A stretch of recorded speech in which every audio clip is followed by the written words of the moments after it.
दिनै जोङो जिहेतु थांनाय 17 सेप्तेम्बराव जाहाथे जाना थांबाय मोनसे दुखुनांथाव जाथाय जों सार आरो लोगोसे जनक कुमार ब्रह्म बिथांमोननि जिउमाया जिहेतु आलो गोजोनै सोरगोआव जायगा मोनथों होननानै जोङो दिनै मोनसे केन्डेल लाइटिं लानाय जादों। बेयाव जोङो बिसा सनितपुर डिस्ट्रिक्ट बिसाजों लोगोसे एक्स एनडिएफबि कोअर्डिनेशन कमिटि सनितपुर डिस्ट्रिक्टनि बयबो जमा जादों।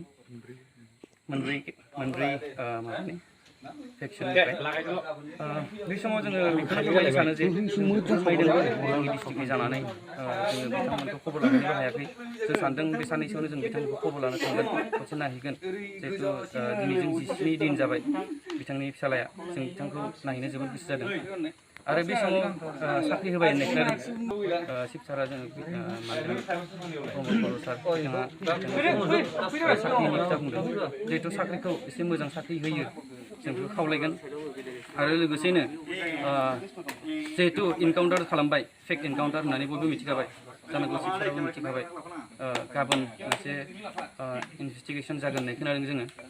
बेयाव जिहेतु जायो जायबा इनकाउन्टार इनभल्भ दंमोन बिथांमोनखौ जों सासपेन्ड खालामो। जों सनितपुर डिस्ट्रिक्ट बिसानि जानानै जों बिथांमोननि जेसेबांखिनि बर' पुलिसानो थाथों नांगौबा बर' पुलिसफोरखौबाबो जों बिथांमोनखौ सासपेन्ड खालामनांगौ होननानै जोङो डिमान्ड खालामबाय। आरो जिहेतु दा पुलिसफोरनि बेब'हारफोरखौ जों बारा मोजां नुवाखै।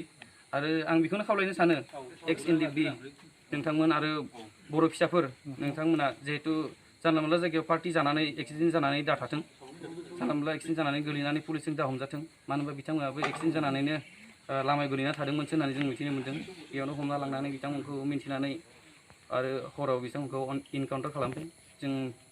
जों दुखु मोन्दों बिथांमोना इनकाउन्टार जाबाय। आरो जोङो बांसिन दुखु मोन्दों होनबा जोङो 15 दिनाव सासे गथ'आ गावनि बिफाखौ खोमानांबाय। जों बेफोरखौ जों बांसिन दुखु मोन्दों। जों गोदोनिफ्रायनो जोंबो बेबायदि खस्थ'खौ मोनबोनाय नुबोनाय, जोंनि बिफाफोराबो बहुत बुजादोंमोन, जों उन्दै समाव आर्मिफोरजों बुजादोंमोन। आरो बे एकर्ड जाखांनायनि उनावबो जे बेबायदि बुजाबाय थागोन बा नासयजाबाय थागोन बा इनकाउन्टार खालामजाबाय थागोन जों बेखौ नागिराखै। बेनिखायनो आं शिब सारनिसिम मोनसे मेसेज होनो नागिरो, सारा जेन बिथांमोनखौ सासपेन्ड खालामो। आंनिफ्राय बिदिमोन।